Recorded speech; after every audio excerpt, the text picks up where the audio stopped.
Viewers, आज जिस गाड़ी का रिव्यू करने वाला हूँ ये है जी मर्सिडीज़ E270 है जी। इसका इंटीरियर आप देख सकते हैं,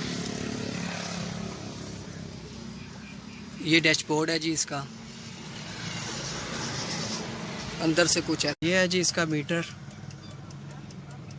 एयर बैग्स है जी इसके अंदर, ये भी है, 2 एयर बैग्स हैं इसके अंदर। लॉक ऑटो एडजस्टेबल इसकी सीट्स है, मैं आपको अभी दिखाता हूँ। ये यहाँ से हम प्रेस करेंगे तो ये आप देख सकते हैं सीट ऑटो एडजस्टेबल है, ये देखिएगा अभी।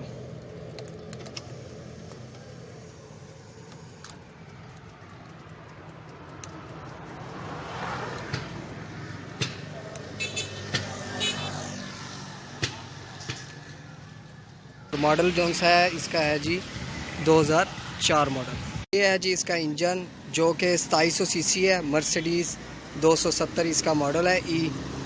ये है जी इसका इंजन, आप देख सकते हैं। डीजल है, डीजल है जी, डीजल इंजन है इसका, CDI का।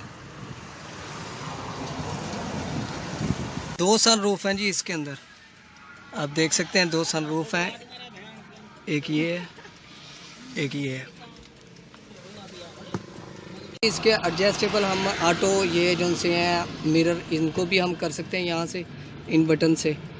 और ये फंक्शन है जी आपके सामने। 19.5 लाख जी इनकी डिमांड है, प्राइस जो सी है इसकी।